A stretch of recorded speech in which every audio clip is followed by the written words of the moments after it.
Hi, this is Jeff Sanders with the Northwest Crops and Soils team at UVM Extension in northern Vermont. We have partnered with the Vermont Agency of Agriculture, Food, and Markets to develop this video to talk about cover cropping implementation. Today I'm going to be discussing some options for improving your cover crop program on your farm. I will talk about some of the equipment options we have here in northwestern Vermont that we have used extensively to expand cover crop implementation in our region. Cover crops grown correctly have many benefits to the farmer and to the environment. Cover crops can be utilized for many reasons, such as nutrient retention, soil erosion control, compaction reduction, etc. The benefits to soil health, increasing biodiversity and harvesting energy from the sun year-round, and water quality are well documented in the literature and can be witnessed on any farm who has made its cover cropping an important part of their cropping system. There are many opportunities and challenges when it comes to implementing a cover crop program. In our region, where corn silage is grown almost exclusively,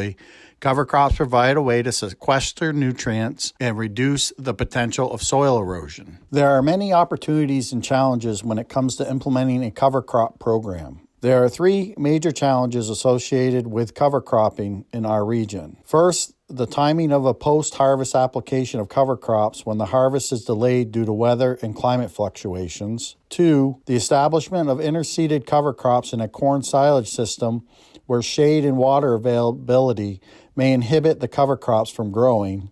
And three, the herbicide interactions between the cover crop and any residual herbicides applied to control weeds. Today I will talk a little about some of the equipment we have here at UVM, which we make it available for the farmers to use. The first piece of equipment I'll talk about is our Hagee Highboy. It is a very impressive piece of equipment. It boasts a 60-foot wingspan and can cover crop up to 50 to 60 acres per hour. It broadcasts the seed down below the canopy onto the soil surface, and it can apply seed to about 300 acres per day depending on what seed is being applied and the seeding rates. This is a very efficient way to apply cover crops, particularly if a post-season application will not be possible. The best timing we have found to do this is mid-September when the leaves start to dry down, allowing sunlight to penetrate to the soil surface. When possible, we would recommend timing the cover crop application to right before a rain event to get the crop to germinate properly. The major challenge to this method is that the establishment of the cover crop is often compromised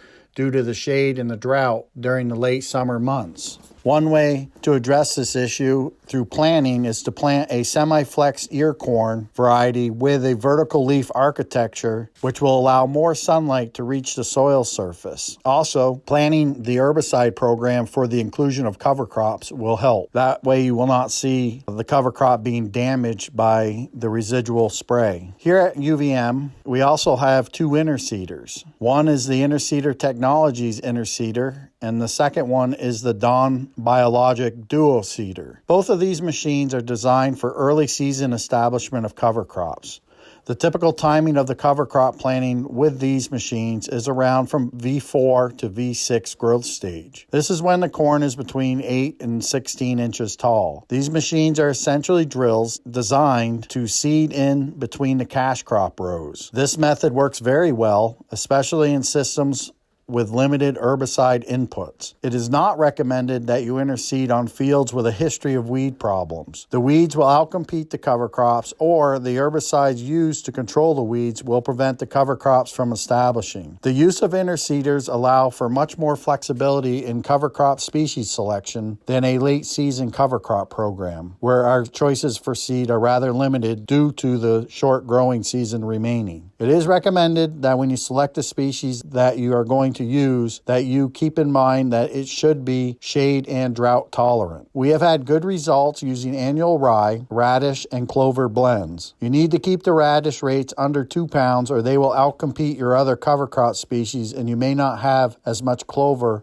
or annual rye as you would like. We have been using 18 pounds of annual rye, 1.5 pounds of radish, and 6 to 8 pounds of clover in some of our mixes. If you know you are going to use the interseeder, you can leave your end rows open on the ends of the fields, which will drastically reduce the amount of corn you will hit turning on the ends. At the V4 growth stage, most of the corn that is run over will recover, and the larger the corn gets before you interseed it, the more damage you will notice at harvest. UVM also has 3 different grain drills available for post-harvest application of cover crops. These drills seed at either 7 inches or 5-inch row widths, depending on which drill, and have a proven track record of performing well if there is enough growing degree units left at the end of the growing season to get the cover crops established well. Here at UVM, we have obtained enough cover cropping equipment to help farmers at any part of the growing season get cover crops planted. It is important to remember that the equipment is only part of the system and that the farmer or service provider needs to consider several factors such as weed management, herbicide interactions, planting population, which has to do with sunlight, and weather into their plan. With more and more regulations coming into play, like the cover crop deadlines on frequently flooded soils here in Vermont, and program deadlines like the ones that EQIP uses for cover crop,